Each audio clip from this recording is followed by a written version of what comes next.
আলহামদুলিল্লাহি কাফা ওয়া সালামুন আলা ইবাদিল্লাযীনা ইসতাফা আম্মা বা'দ আউযু বিল্লাহিস সামিউল আলীম মিনাশ শাইতানির রাজীম আউযু বিল্লাহিস সামিউল আলীম মিনাশ শাইতানির রাজীম أعوذ بالله السميع العليم من الشيطان الرجيم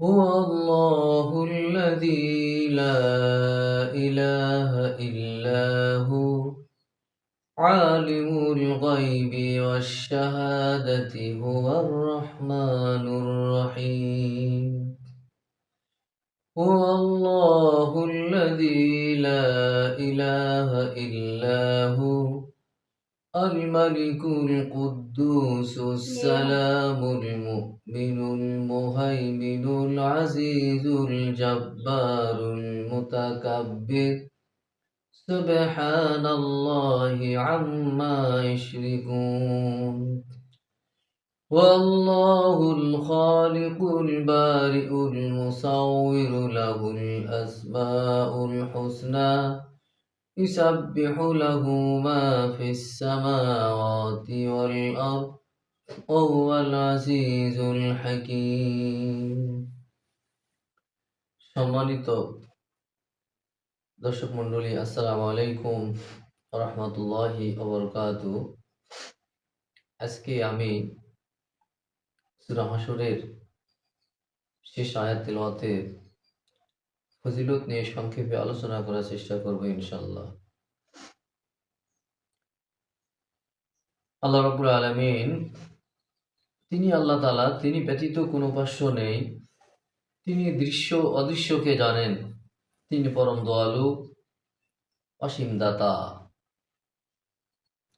তিনি আল্লাহ, তিনি ব্যতীত কোনো উপাস্য নেই। তিনি একমাত্র মালিক, পবিত্র, শান্তি ও নিরাপত্তা দাতা, আশ্রয়দাতা, প্রাক্রান্ত, প্রতাপান্বিত, মহান, দানশীল।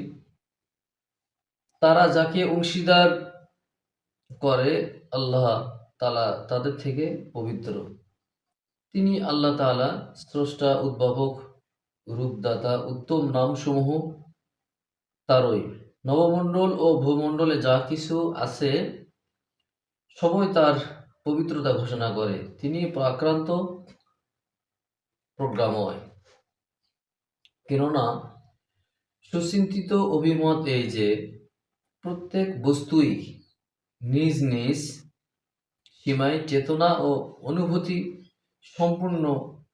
জ্ঞান, বুদ্ধি ও চেতনার সর্বপ্রথম দাবি হচ্ছে স্রষ্টাকে চেনা ও তার কৃতজ্ঞ হওয়া। অতএব প্রত্যেক বস্তুর সত্যিকার তাসবিহ পাঠ করা অসম্ভব নয়। তবে আমরা নিজ কানে তা শুনি না।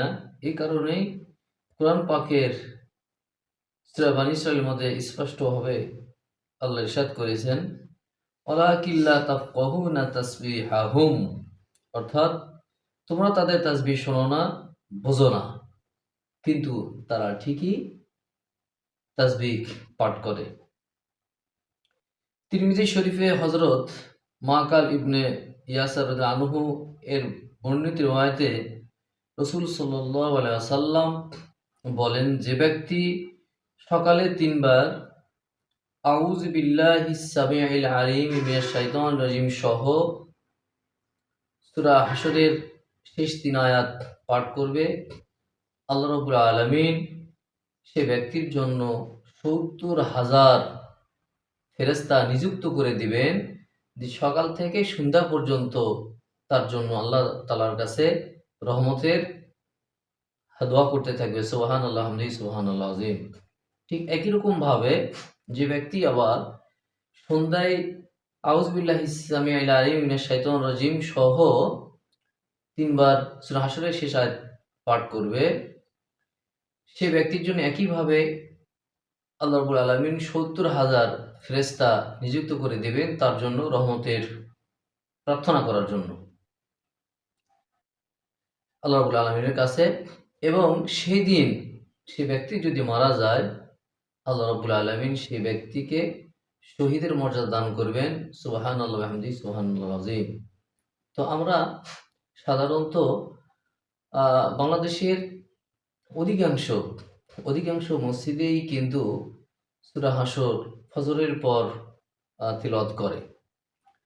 তো তিলাওয়াত করার মধ্য দিয়ে যে সহিভাবে মুসল্লিদেরকে শিক্ষা দেওয়ার জন্য ইমাম সাহেব তিলাওয়াত করে, তার সাথে সাথে মুসল্লিরাও তিলাওয়াত করে। সেটার তো হক আদায় হবে ইনশাআল্লাহ। দুটো কাজ, একটি কাজ হচ্ছে সহিভাবে শিক্ষা, অপর হলো একটি আমল চালু থাকবে। তবে ফজরের পর যেরকম নিয়মিত যেটা চালু আছে, এটা কিন্তু মাগরিবের পরে নেই, এইভাবে করে না। তবে এটা আমাদের কি করতে হবে, নিজে আমরা অবশ্যই এই আমল। আর আল্লাহ তাআলার কাছে বেশ কিছু জিনিস পছন্দ, তার মধ্যে একটি জিনিস পছন্দ, সেটা হলো যে ধারাবাহিক। যে আমরা যে আমল করি না কেন, এটা ধারাবাহিকতা হতে হবে, ধারাবাহিক হতে হবে। ধারাবাহিক যদি হয় তাহলে আল্লাহর কাছে এটা খুব প্রিয়। আল্লাহর কাছে খুবই সহিহ মুসলিম শরীফের হাদিস যে আল্লাহ রাসূল সাল্লাল্লাহু আলাইহি ওয়াসাল্লাম বলেছেন, যে ব্যক্তি যা কিছু আমল করে সেটা ধারাবাহিকভাবে করে, তাহলে সে ব্যক্তির জন্য আল্লাহ রাব্বুল আলামিন অত্যন্ত অত্যন্ত সন্তুষ্ট, এবং আল্লাহ রাব্বুল আলামিন তাকে খুব পছন্দ করেন। তো এইজন্য আমরা ফজরের পর যে মতন আউযু বিল্লাহিস সামিউল আলিম সহ ৩ বার সূরা হাসরের শেষ আয়াত তিলাওয়াত করি, ঠিক একই রকমভাবে আমাদেরকে যেন আল্লাহ রাব্বুল আলামিন মাগরিবের পরও যেন সূরা হাসরের শেষ আয়াত আমল করার তৌফিক দান করেন। ফলে কি হবে, যে ৭০,০০০ ফেরেশতা আল্লাহ নিযুক্ত করে দেবেন আমাদের জন্য আল্লাহ তাআলার কাছে রহমতের প্রার্থনা কামনা করবে। এবং আমাদের কি হবে, যে আমরা যদি সেই দিন মারা যাই তাহলে শহীদের মর্যাদা দান করবেন।